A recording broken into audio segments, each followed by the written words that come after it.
മാലാഖ എന്ന കഥയുടെ തുടർഭാഗം. സാറയുടെ ഡിഗ്രി കഴിഞ്ഞത് ബി.എഡിന് പോകണമെന്നായി.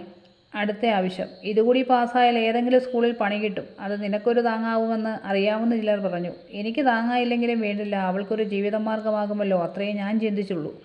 പള്ളിയുടെ കോളേജിൽ ബി.എഡ് ഉണ്ട്. അവിടെ ഫീസും കൊടുക്കേണ്ടി വരും. ചെറിയ ചില ഇളവുകൾ നൽകാമെന്ന് ഇടവകയിലെ അച്ഛൻ എന്നോട് പറഞ്ഞു. ആദ്യം തന്നെ 10,000 രൂപ ഫീസ് അടയ്ക്കണം. എവിടെ നിന്നുണ്ടാകും? ആലോചിച്ചിട്ടൊരു എത്തും പിടിയും കിട്ടിയില്ല. അമ്മച്ചിയുടെ ഒരു മാലയും 2 കമ്മലും 2 വളയുമുണ്ട്. ഇന്ന് വരെ ഒരാവശ്യത്തിനും ഞാനതിൽ തൊട്ടിട്ടില്ല. എന്തു വന്നാലും ഞാനതിൽ തൊടത്തില്ല. അമ്മച്ചി ജീവിതകാലം മുഴുവൻ അണിഞ്ഞിരുന്നതാണ്.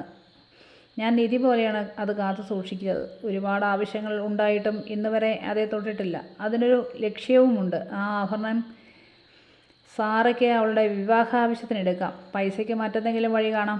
മറിയയുടെ ആഗ്രഹം സാധിച്ചല്ലേ പറ്റൂ. അവസാനം തപ്പിത്തടഞ്ഞ് കണ്ടുപിടിച്ചത് കഴുത്തിലണിഞ്ഞിരിക്കുന്ന 1.5 പവൻ്റെ മാലയാണ്. അതെൻ്റെ ഓർമ്മയിൽ വരാതിരുന്നത് എന്തെന്ന് എനിക്ക് തോന്നി. വലിയൊരു ആശ്വാസവും എനിക്കപ്പോൾ തോന്നി. അന്നെനിക്ക് എങ്കിലും ചെറിയൊരു വിഷമം തോന്നി. പണ്ട് അപ്പച്ചനും അമ്മച്ചിയും തന്നെ ചെറുപ്പത്തിൽ അണിയിച്ചതാണ് ആ മാല. എങ്കിലും മറിയയ്ക്ക് വേണ്ടി എന്ത് വിട്ടുവീഴ്ചയ്ക്കും ഞാൻ തയ്യാറാണ്. എനിക്ക് സാധിക്കാത്ത പടവുകളൊക്കെ അവൾക്ക് കയറാൻ സാധിച്ചാൽ അത് കണ്ട് സന്തോഷിക്കാമല്ലോ. രാവിലെ തന്നെ അത് പട്ടണത്തിലെ സ്വർണ്ണക്കടയിൽ കൊടുക്കാൻ ഞാൻ ഒരാളുടെ പക്കം കൊടുത്തുവിട്ടു.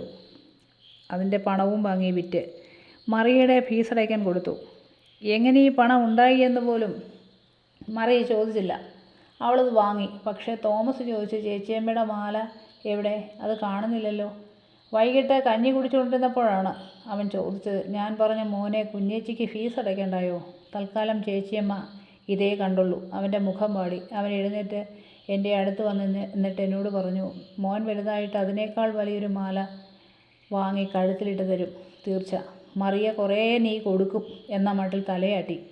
തോമസ് എപ്പോഴും അന്നയ്ക്കൊരു ആശ്വാസം പകരും. അത്രയ്ക്ക് നല്ല സ്വഭാവമാണ് അവൻ്റേത്. എത്രത്തോളം ചുരുങ്ങി ജീവിക്കാമോ അത്രത്തോളം ചുരുങ്ങിയാണ് അവൻ ജീവിക്കുന്നത്. ആവശ്യമില്ലാതെ ഒരു രൂപ പോലും ചെലവ് ചെയ്യില്ല, ചോദിക്കത്തുമില്ല. മറിയയുടെ നേരെ തിരിഞ്ഞ സ്വഭാവം. മറിയയുടെ ബി.എഡ് കഴിഞ്ഞു. പള്ളിവക സ്കൂളിൽ തൽക്കാലം പഠിപ്പിക്കാനൊരു അവസരം വന്നാൽ മറിയയ്ക്ക് കൊടുക്കാമെന്ന് ഇടവക അച്ഛൻ അന്നയോട് പറഞ്ഞു. എങ്കിലും ഒരൊഴിവ് വന്നാൽ വിളിക്കാമെന്ന് അച്ഛൻ പറഞ്ഞെങ്കിലും പിന്നീട് അതിനെക്കുറിച്ചൊരു അനക്കമുണ്ടായില്ല. തോമസ് 10ാം ക്ലാസ്സിലായി. പഠിത്തത്തിനോടൊപ്പം തോമസ് അന്നയെ തനിക്കാവുമെണ്ണം സഹായിക്കും. പഠിത്തത്തോടൊപ്പം എല്ലാ മത്സരങ്ങളിലും അവൻ പങ്കെടുക്കും. കുഞ്ഞുനാളിൽ തൊട്ടേ അവൻ അതിലും താല്പര്യമുണ്ട്. ഒരുപാട് സമ്മാനങ്ങൾ വാങ്ങിയിട്ടുമുണ്ട്. എന്തിനു പോയാലും തൻ്റെ അനുവാദവും അനുഗ്രഹവും വാങ്ങാൻ അവൻ കാത്തു നിൽക്കുമായിരുന്നു. മനസ്സിൽ ധാരാളം നന്മകളുള്ള കുഞ്ഞ്. ആ വർഷം നല്ല മാർക്കോടെ തോമസ് 10ാം ക്ലാസ് പാസ്സായി. സന്തോഷവും അഭിമാനവും തോന്നിയ നിമിഷം. തൻ്റെ സന്തോഷം കണ്ട മറിയ അന്നയോട് ചോദിച്ചു, നിങ്ങളുടെ സന്തോഷം കണ്ട തോന്നും നിങ്ങൾ ആ മാർക്ക് മേടിച്ചതെന്ന്. അവൻ കഷ്ടപ്പെട്ട് പഠിച്ചു,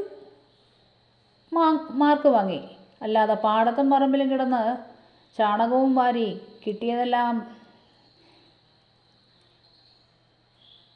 കിട്ടിയതല്ല.